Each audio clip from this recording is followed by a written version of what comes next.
Avenue Nzolana na quartier Lukunga na commune ya Ngalema ebebi na ndenge muka kusakana te constat ya Magloire Kembo.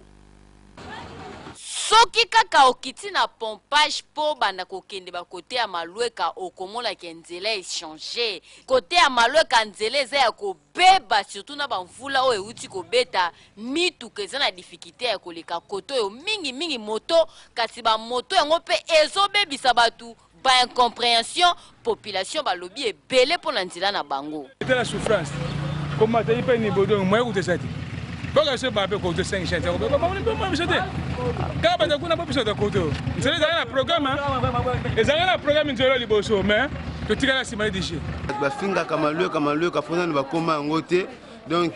cité za kitoko me banzela ndezali mabe nzela oya nzola na oyo kenda ti pen projet zalaka basala yango me batika yango kaka boy tala banzela ndenge zali moye bato baleka malamu ezali te mituka moye kota na nzela ezali te de ba difficulté tozali nango yango wana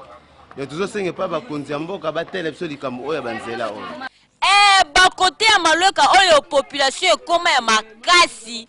bato oyo bazalaka koto oyo okondima te nzoka nde soki misala ya 5 chantier ekoti mpe babeti dada ekozala esengo mingi mpo koto oyo bawewa baleki mpe banzela ngo eza mabe fo kolukela yango kombo